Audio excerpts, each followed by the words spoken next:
রহমানির রহিম। আসসালামু আলাইকুম। কেমন আছেন আপনারা? আশা করি ভালো আছেন। আলহামদুলিল্লাহ আমি ভালো আছি। তো আজকে যে মুরগিগুলো দেখছেন ওদেরকে দিব আমরা বিভিন্ন ধরনের ঘাস এবং শাক। এই যে দেখতে পাচ্ছেন এটাকে আমরা বলি ঢেকি শাক। তারপরে এখানে আছে তো এই এক প্রকারের ঘাস আছে, তারপরে আছে এই যে দেখেন এই এক প্রকারের ঘাস। তো এই যে মুরগিগুলো খাচ্ছে দেখেন, এই যে দেখেন মুরগিগুলো খাচ্ছে, এই যে দেখেন মুরগিগুলো খাচ্ছে।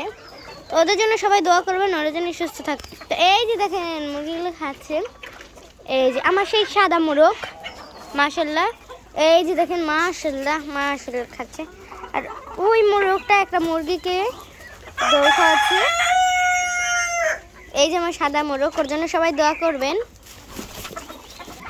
তো আপনারা আমাদের ছোট্ট চ্যানেলটিতে লাইক সাবস্ক্রাইব করে দিবেন, এবং যারা ইউটিউব থেকে দেখছেন তারা লাইক সাবস্ক্রাইব করবেন, যারা ফেসবুক থেকে দেখছেন তারা লাইক এবং ফলো করে দিবেন, এবং সুন্দর সুন্দর কমেন্ট করবেন সবাই।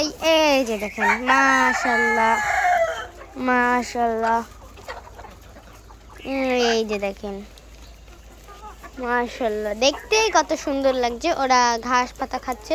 তো আমাদের এই মুরগিগুলো যত ধরনের ঘাস পাতা লতা পাতা যত যা আছে সব খায়। এই যে দেখেন, তো আমাদের ফার্মি মুরগির ভিতর দিয়েছে, ফার্মি মুরগিগুলো খাচ্ছে।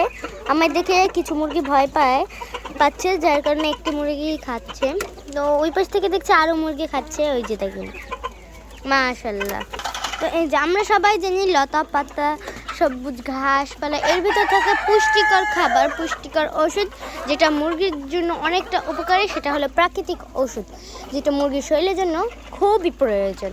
তো এই যে ডিম নিতে এসেছি আমি, এই যে দেখেন মাশাল্লাহ, ওই জায়গায় একটি মুরগি ডিম পাড়তে পারছে না। তো আমরা দেখবো একটা লেয়ার মুরগির ডিম। এই যে দেখেন লেয়ার মুরগি। তো এখানে আমরা দেখতে পাচ্ছি কিউটি কিউটি সেই মুরগির বাচ্চাগুলো, যেগুলো আমরা কিনে রেখেছি। তো ওদেরকে ওষুধ হিসেবে লাইসোবিট এবং মুক্সাসিলিন দিয়েছি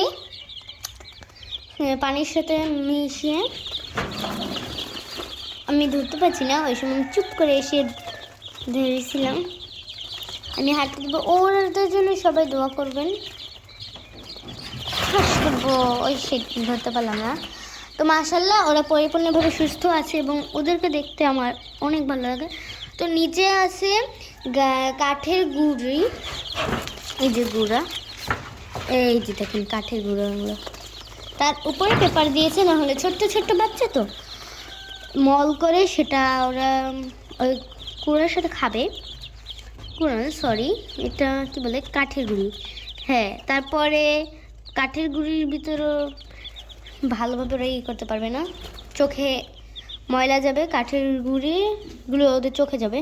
তো আমরা একবার মুরগি রাখছিলাম এরকম মিনিট, তো একটা মুরগির চোখে ঢুকে পড়ছিল, বুঝতে পারিনি। তারপরে আল্লাহর রহমতে, আল্লাহর ইচ্ছা, সেটা পরিপূর্ণভাবে সুস্থ হয়েছে। আল্লাহ যা করে ভালোর জন্য বলে করে। এই যে দেখেন আমাদের সেই মুরগির বাচ্চাগুলো। আপনারা যারা যারা জানেন এই মুরগির বাচ্চাগুলোর নাম অবশ্যই কমেন্ট করবেন। আমরা এই মুরগির বাচ্চাগুলোর নাম জানি না, তবে মাশাল্লাহ দেখতে অনেক সুন্দর। যাই হোক, মুরগি হলেই হবে। ওই যে দেখেন ওরা পানি খাচ্ছেন, এই যে দেখেন মাশাল্লাহ কত সুন্দর লাগছে দেখতে, সাদার ভিতরে কালো এবং সাদার ভিতরে লাল, দেখতে মাশাল্লাহ অনেক সুন্দর। আজকে এই পর্যন্তই, পরের ভিডিওতে দেখা হবে। আল্লাহ হাফেজ, আসসালামু আলাইকুম।